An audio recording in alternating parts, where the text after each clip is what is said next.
The self that watches the self. Who is that? Buddhism reveals the truth. Not your name, not your job, not the face in the mirror, something deeper. Something watching, something you can't quite touch, but what if even that?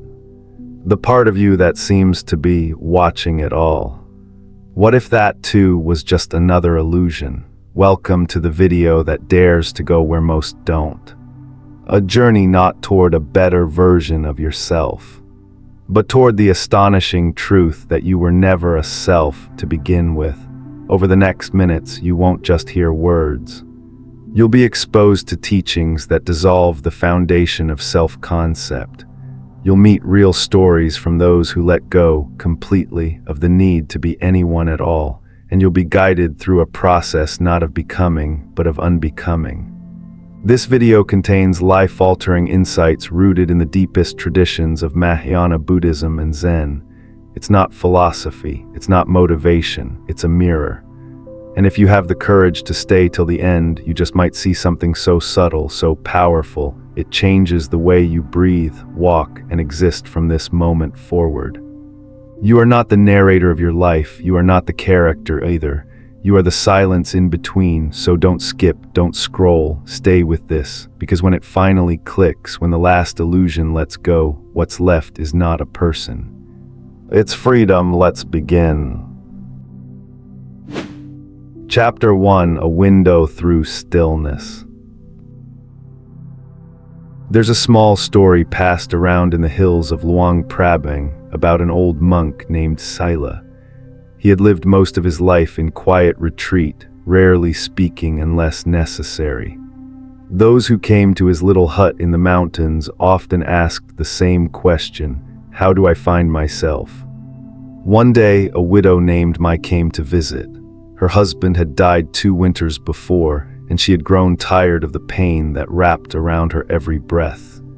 She brought offerings, incense, fruit, and tea, and sat across from Sila as the mist swirled between them. She whispered, "I feel like I've lost myself." The monk looked up from his tea. "Tell me," he said gently, "who is it that feels lost?" Mai blinked, her mouth opened, but no sound came. In that pause, before thought rushed to fill the gap, something shifted.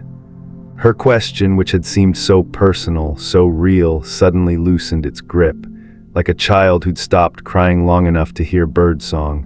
This is where we begin. In Buddhism, the question, who am I?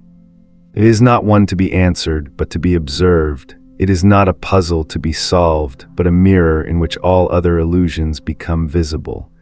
And perhaps nowhere is this question more potent than in the later chapters of life. When we are young, our identity is often anchored in roles: daughter, father, teacher, provider. But what happens when those roles fade, when retirement sets in, when children leave, when loved ones pass, and the house grows quieter? Many people over 50 find themselves asking, what now? Who am I without them, without that title, without that purpose? And so we sit, maybe not on a cushion in the mountains, but in our kitchen, on the edge of our bed, in the stillness after a funeral. And we watch. We notice a strange thing, that even our questions have a watcher, that even our grief is being seen, that while our thoughts move like clouds in a storm, something seems to remain behind them. We might say, I am watching myself grieve, but who is that I? This inquiry, subtle as wind through pine, is the gateway to deep peace. The Buddha did not ask us to adopt new identities. He asked us to look directly, to notice without fear or ownership that every sensation, every thought, every identity is born and dies in each moment. He used simple images: a flame flickering in the wind, a mirror reflecting what passes, a raft used to cross but never to carry. So let us take that first step together. Let us not rush to define who we are. Let us simply become still enough to see what is arising, and to ask gently, tenderly, who is it that watches? Not to find an answer, but to befriend the silence that remains when the question fades. And from that silence, something ancient, something clear will begin to bloom.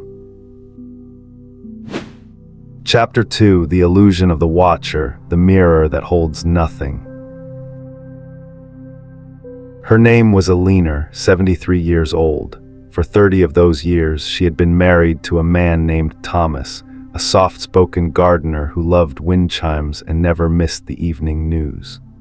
When he died suddenly of a stroke, Alina found herself in a house filled with echoes. Every corner, every chair, every breeze through the curtain reminded her of what was gone. At first, grief was loud, an ache in the chest, a tightening in the throat, but over time, it softened into silence. She began to meditate, not out of any particular belief, but because a friend had told her it might help her sleep. She would close her eyes and try to follow her breath. One morning, something unexpected happened. As she sat on the cushion, wrapped in her robe and surrounded by the quiet hum of the heater, she felt a presence, a memory, a flicker. Thomas. Not in form, not in voice, just the sense of him. And in that stillness, a thought arose: I am watching myself miss him. And then, who is this I? In Buddhism, this question is not a puzzle to solve, but a flame that burns the veil of illusion. The mind constructs layers, first the pain, then the thought, then the observer of the thought, and at each level we say, this is me. But is it? The Buddha used clear, vivid imagery to guide us through these mental traps. He spoke of mirrors reflecting but never holding, of clouds appearing, shifting, disappearing, of water shimmering with light yet never grasping it. When Alina sat in silence, she wasn't discovering her soul. She was witnessing the conditioned flow of perception, thoughts about Thomas, feelings of sorrow, then a thought about the sorrow, then a watcher of the thought, and yet none of these were stable, none were permanent, none were truly hers.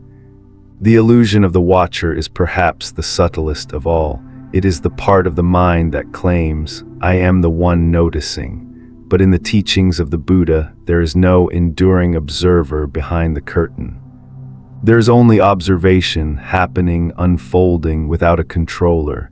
Just as a mirror reflects a face without storing it, awareness reflects the play of experience without possessing it. But language makes it tricky. We say, I am aware. And in that phrase, we unknowingly invent a self, a fictional captain steering the ship of consciousness. But no such captain exists. Imagine a drop of rain falling into a still pond. For a moment, the surface ripples, then it settles. The drop becomes the pond. Where is the watcher now? The drop never owned its fall, nor the pond its stillness. It simply was. Modern neuroscience aligns with this. The default mode network of the brain, which gives rise to our sense of narrative self, quiets down in deep meditation. This is not because a soul is stepping back, it's because the illusion is taking a break.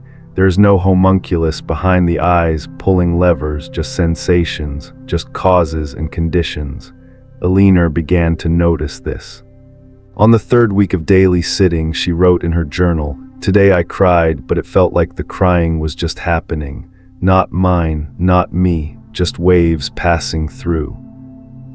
This is the beginning of true insight, not some grand mystical awakening, but the gentle recognition that the observer is not a thing. It is an activity, a movement. It comes and goes, it shifts. When we hold tightly to the idea of a watcher, we suffer twice. Once from the pain, and once from the belief that someone is being hurt by it. But what if the watcher is just another wave in the mind's ocean? In the Abhidhamma, the detailed Buddhist analysis of mind, experience is broken down into tiny frames, micro-moments. Each moment arises, performs its function, and vanishes, like fireflies in the dusk. The I who watched the breath a moment ago is not the same I who watches it now.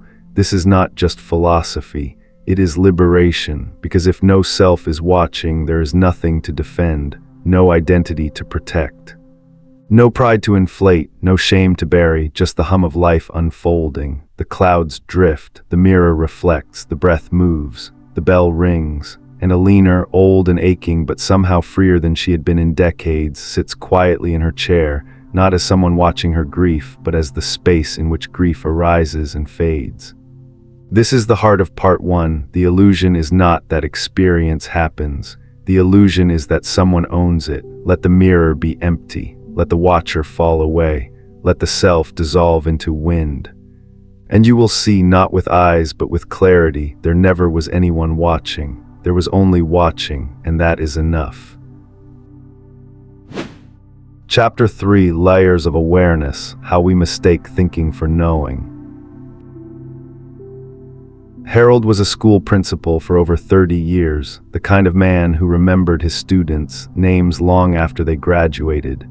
He was sharp, steady, and took pride in being in control of his thoughts and actions. But in his early 80s, Harold began to forget. At first, it was small things: where he placed his keys, what day of the week it was. But over time, names slipped away, memories unraveled, and eventually, even the faces of his family became unfamiliar. Alzheimer's was quietly erasing the world he had known, and yet something curious remained.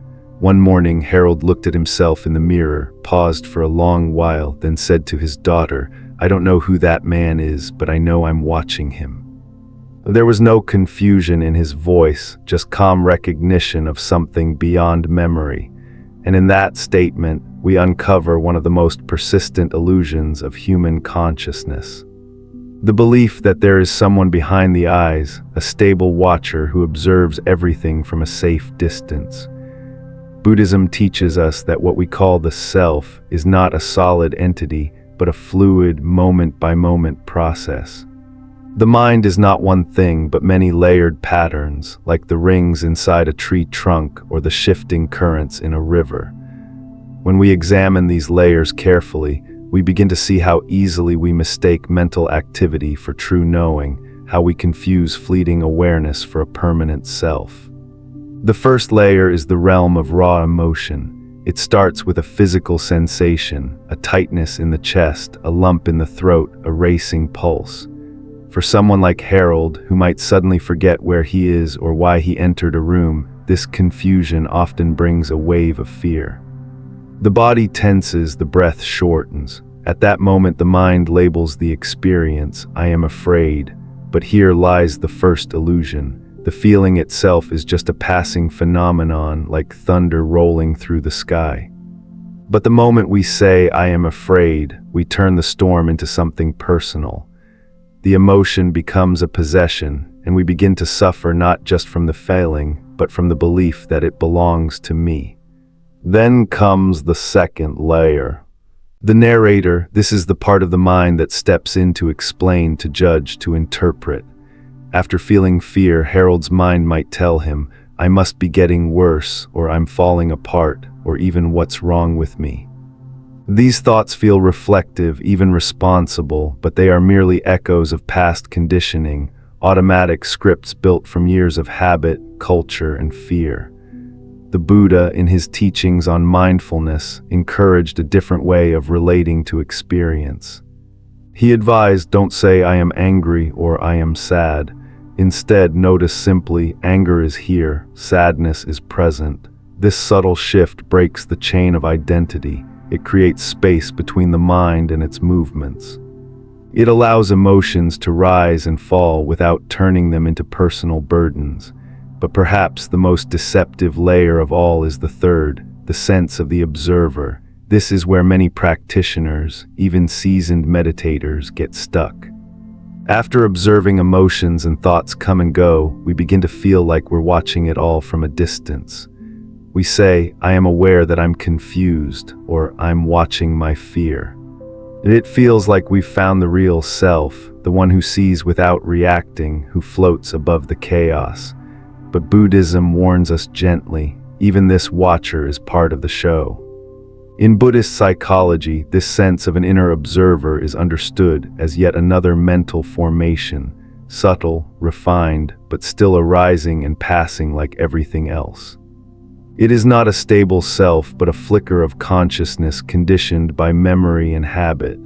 To think that there is a permanent I watching thoughts is like mistaking a passing breeze for the sky. The watcher, too, is impermanent. In the later stages of Harold's illness, as more of his mind dissolved, something unexpected happened. He stopped trying to remember. He stopped trying to be who he had been. One day, as his daughter sat beside him, he looked at her with soft eyes and said, "I don't know who I am anymore, but I know I love you." And in that moment, there was no story, no label, no identity, only presence. Only love. What remained was not a person, but the pure unfolding of life, free from clinging. This is what the Buddha meant when he taught that the five aggregates, form, feeling, perception, mental formations, and consciousness, are not self. Each one rises and falls according to conditions. None of them last, none of them belong to anyone. The self we try so hard to hold onto is a mirage, a shifting pattern of light on water. It cannot be grasped, and it doesn't need to be. True peace comes not from finding a final answer to the question, "Who am I?" but from realizing that the question itself is born of illusion. When we stop identifying with the thoughts, the emotions, even the awareness that observes them, what remains is a spaciousness beyond all labels. Not emptiness in a hollow sense, but a vast openness where life can simply be as it is, unfolding, impermanent, free. Harold didn't die knowing who he was. He died having let go of the need to know.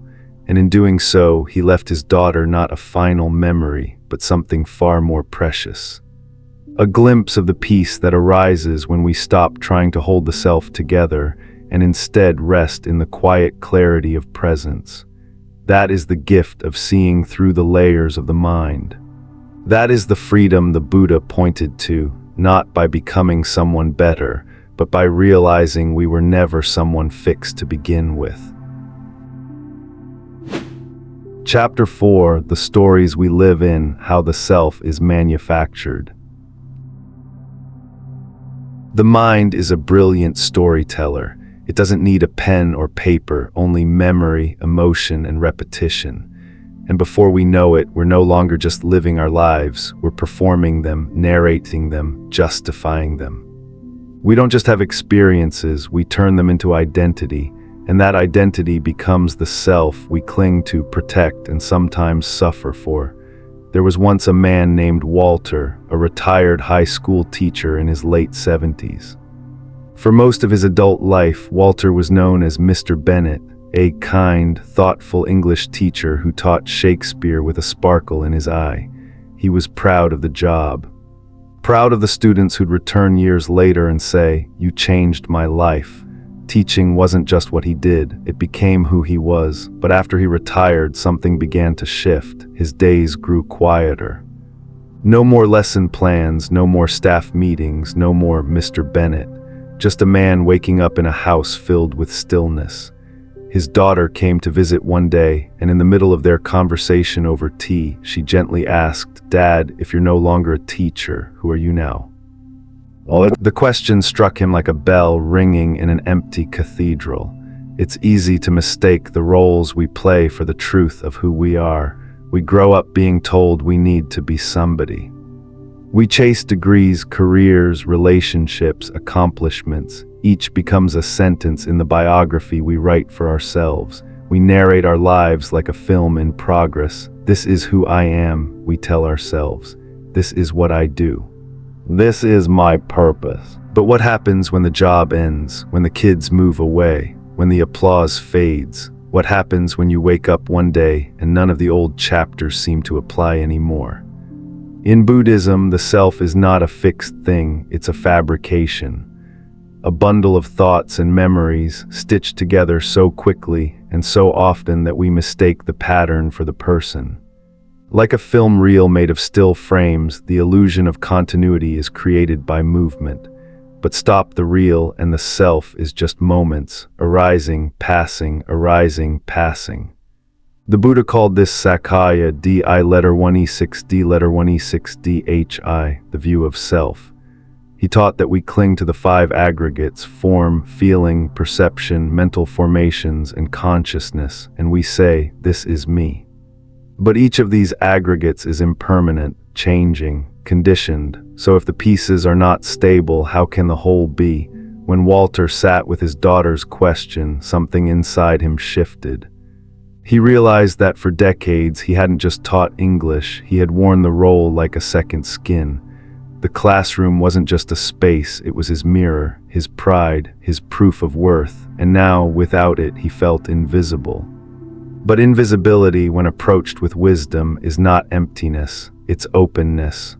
Over the following months, Walter began to explore meditation. He didn't seek enlightenment or deep answers.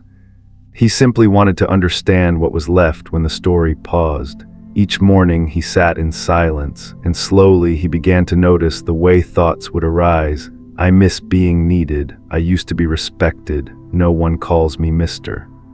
Bennett anymore. At first he reacted, he believed them. But gradually he learned to let them pass like clouds. And in those brief moments of quiet, when there was no story to follow, no identity to uphold, he felt a peace he hadn't known in years. Because freedom, the Buddha said, doesn't come from becoming more, it comes from clinging less. The stories we tell ourselves can be comforting, but they can also be cages. A man who believes he is only valuable when he's working will fear retirement. A woman who sees herself only as a mother will feel lost when her children grow up.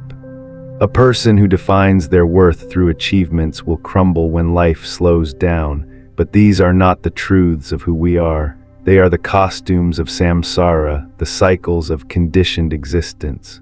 Beautiful sometimes, but never permanent. Buddhist practice invites us to look directly at the construction of the self, not to destroy it, but to see through it.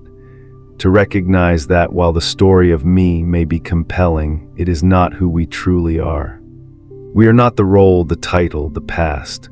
We are the awareness in which all of that arises and fades. When Walter turned 80, his daughter asked again, half joking, "So, have you figured out who you are now?" He smiled, looked out the window, and replied, "I think I'm just what's left when there's no need to be anyone." And that simple, unspectacular, and deeply human is the beginning of liberation. Because when we no longer cling to the story, we become free to live, not as a character in a script, but as the unfolding moment itself. Chapter 5: Silence Beyond the Self, Living Without a Watcher. There comes a moment in practice, not always dramatic, not always profound, when the question, "Who am I?" simply no longer makes sense, not because it's been answered, but because it quietly dissolves. It loses its place. It loses its urgency, like a bird that flies away before you even noticed it had landed. In Buddhist teachings, the mind's tendency to create a center, something solid, stable, a me, is so deeply ingrained that even when we step back from thoughts, from emotions, from beliefs, we often retreat into a subtler self. The one who is watching, but what happens when even the watcher disappears? What remains when the mind is no longer performing for an imagined observer? What remains is silence. Not the silence of emptiness or lack, but the silence of presence. Unnamed, unowned, unhurried. This is not something we can think our way into. It's something we gently fall into, usually when thinking is finally exhausted. In meditation practice, many are taught to follow the breath, observe thoughts, notice sensations. This is the beginning, and it is valuable, but there comes a point when observing becomes another doing. You're not just sitting, you're subtly scanning, analyzing, identifying, labeling. That's a pain in my knee. That's a worry about tomorrow. I'm feeling frustrated. The act of labeling can help us step back from identification. But if we cling to it too long, it becomes another mask of control. So what happens if we stop naming? What if we just allow? This is where a more spacious practice emerges. A kind of resting in experience without carving it up into meaning. You sit and you feel, not you are feeling, not I feel this, just sensation, just sound, just breath, no observer, no commentary. The breath moves not because someone is breathing, but because that's what breath does. The body tingles, not because someone owns it, but because that's what nerves do. Thoughts rise, not because someone commands them, but because the conditions are ripe. This is what the Buddha pointed to when he spoke of anatta, not self, not as an idea to adopt, but as a truth to notice. When experience unfolds without ownership, something radical happens, peace arrives. Not the peace of getting what you want, but the peace of no longer needing to manage who you are. A woman named Elaine in her late 60s once shared her experience with me. She had stage 4 cancer and her body was fading. There were no more treatments, no more promises, only the slow rhythm of time. In those final weeks, she began to meditate not as a goal, but as a refuge. She would lie on her hospital bed and breathe, that's all. No visualization, no mantra, just breath. At first, she said her thoughts were frantic. Am I dying right? Did I waste my life? What will happen to my children? But then something began to shift. She stopped chasing answers. She stopped chasing identity. There were no roles left to hold on to, not mother, not wife, not survivor. One afternoon, she whispered, "It feels like there's no one breathing anymore, just breath happening." She smiled with a softness that can't be taught.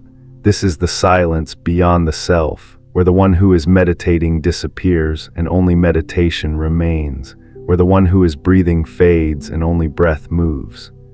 Where life no longer belongs to anyone, but flows freely, peacefully, as it always has.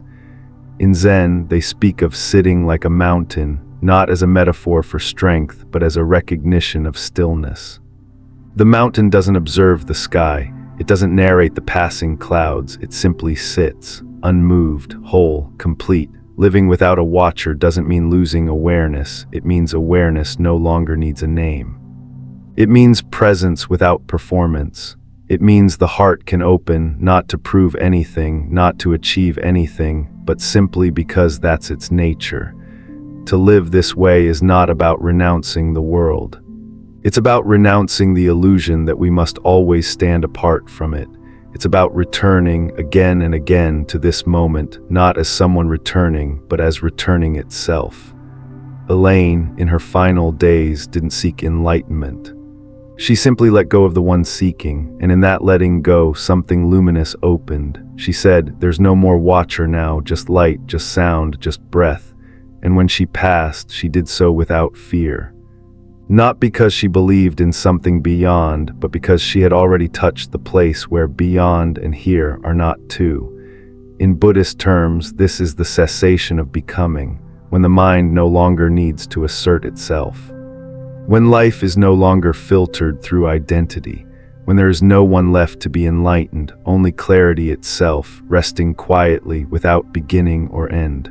The silence beyond the self is not a void. It is a fullness that contains everything but holds onto nothing. It is where joy is not owned, where pain is not resisted, where time loses its grip. This silence is always here, beneath every thought, beneath every breath. It is not something we achieve, it's something we remember, not with the mind, but with the heart. Chapter 6, the peace of not knowing, letting go of even the watcher. In the deepest teachings of Mahāyāna Buddhism and Zen, there is a quiet but liberating message. You don't need to know who you are. You don't need to define it, solve it, or chase it. You only need to be here fully, gently, without clinging. We spend so much of our lives trying to become someone, a better version, a wiser version, a more awakened version, but the very effort to become is what keeps the illusion alive. The moment we say, "I must find my true self," we create a distance between what is and what we imagine should be. And in that distance, suffering blooms. The Diamond Sutra says it plainly. Use the raft to cross the river, but do not carry it once you've reached the shore. The raft is the teachings, the practice, the path. It's the watcher, the mindfulness, the insight. But once you've crossed into silence, into presence, into this moment, you can let it go. You no longer need to watch, because there is no longer anyone trying to get somewhere. There's a strange kind of peace that emerges when we stop asking questions that have no real answer. Not because the answers don't exist, but because the questions themselves lose their meaning. When the mind no longer clings to who am I, or what will happen to me, or am I enough, what's left isn't confusion, it's freedom. This is what Zen masters meant when they said, great doubt, great awakening. When all the scaffolding of self-inquiry falls apart, what's left is a wide, open sky. For many older people, this moment comes not in formal meditation, but in the slow shedding of roles. The children are grown. The career is finished, the body is changing. The mirrors of youth and accomplishment no longer reflect the same person. And then one day, sitting quietly in a garden or staring out the window, a realization comes, not as thought, but as a gentle exhale. I don't need to figure anything out anymore. You've spent decades building a life, a name, a self. Now, perhaps for the first time, you are free to let it all fall away, like autumn leaves releasing themselves into wind. Not because they failed, but because their time has come, because they are ready. And what's underneath is not a loss of self, but the soft birth of simplicity. The teachings of emptiness or sunyata are often misunderstood as nihilism. But that's not it at all. Emptiness doesn't mean nothing matters. It means nothing is fixed. It means everything is open, flowing, dependent on causes and conditions. It means you don't have to hold yourself together anymore. Because there was never a solid self to hold. Even the watcher, the one you trusted to observe it all, that too is empty. That too is just another formation. Helpful perhaps, kind even, but not ultimate. Let it go. Let go of the observer, let go of the quest, let go of the idea that there's something left to resolve. And in that letting go, something extraordinary happens. You don't become less real, you become more alive. Life no longer needs to be explained, it's enough just to feel it. To witness the wind, the laughter, the sorrow, the quiet, not as someone witnessing, but as witnessing itself. Thich nh letter 1ea5t, h letter 1ea1nh often said, the wave doesn't need to die to become water, it is already water. You don't need to dissolve your ego to become your true self. You only need to stop mistaking the wave for something separate. The sense of self is just a ripple, but underneath it you are already part of the ocean. So to those in the later chapters of life, those who have carried roles, identities, responsibilities for decades, know this. You no longer need to be anyone in particular. You no longer need to ask, who am I now? You are free, free to breathe without explanation, free to walk slowly without a destination, free to let this moment be enough. Live like a falling leaf, surrendering not in despair, but in grace. Live like a flower that opens and fades without asking why. And if the mind insists on clinging, gently remind it of the raft. This was never meant to be carried forever. It has done its work, I can let it go now. You don't need the watcher anymore, you don't need to know. You are here, and here is more than enough. So here we are, at the edge of a question humanity has carried for thousands of years. Who am I? We've walked through memory, identity, roles, watchers, emotions, and silence. We've followed the path of Buddhist wisdom, not just as a philosophy, but as a mirror, reflecting back the truth that was always too quiet for words. And now, if you've made it this far, let this final insight settle deep. Freedom is not a person, it's the absence of one. That might sound strange, radical, even unsettling. Because everything you've been taught from childhood through adulthood told you that freedom is becoming someone, becoming successful, becoming wise, becoming enlightened. But Buddhism whispers a different truth. You don't become free by achieving a better version of you.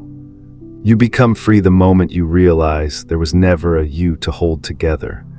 The moment there's no longer a watcher inside you analyzing your every thought, defending your every emotion, or managing your every breath, that's when life begins to breathe you. That's when love, grief, wonder, and silence no longer belong to anyone. They simply pass through, like wind through an open window. Let's make this clear. This video wasn't created to give you one more identity to chase. It was made to help you set it down. You don't need to keep proving your worth. You don't need to find a label that sticks. You don't even need to know who you are in order to be at peace. You simply need to be here fully, honestly, without narrative. We shared the story of Harold, the school principal who forgot his name but remembered love.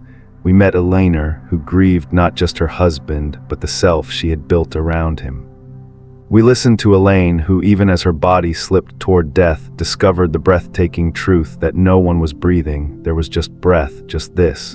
And now there's you, watching this, reading this, breathing. But perhaps, just perhaps, it's time to let go of even that. Let go of the you who's trying to watch. Let go of the one trying to figure it all out. Let go of the one asking, am I doing this right? Because you were never the one observing life. You are life happening. Just as a wave doesn't need to understand the ocean to be part of it, you don't need to understand the self to be free of it. Freedom isn't granted. It isn't earned. It simply reveals itself the moment you stop holding onto the illusion that there's a you in need of rescuing. So if there's anything to carry forward after this video, let it be this: you are not the observer of life. You are the life itself. You are the moment arising, unfolding, fading, without needing to be owned or explained. There is no one to become, there is only now to inhabit. The raft has carried you far enough. It's okay to let it go. This isn't the kind of truth you memorize. It's the kind you recognize in the quiet moments, in the still breath, in the softness of letting go. So we invite you now, not just to understand this with your mind, but to feel it in your body. Feel the release of effort. Feel the unburdening of identity. Feel the peace that was always underneath all the trying. And if this video spoke to you, if it moved something within you, then please stay with us. This space is for people like you. People who are ready not to become someone greater, but to simply stop needing to be someone at all. Don't forget to like, comment, and subscribe to our channel if you found value here, and tell us in the comments, what have you been ready to let go of? This wasn't just a video, it was a moment, a transmission, a small crack in the story of self wide enough for light to enter. We're grateful you stayed, we're grateful you listened. Now let go. Because freedom isn't waiting for you, it's been here the whole time. Quiet, simple, unclaimed, and now it's yours.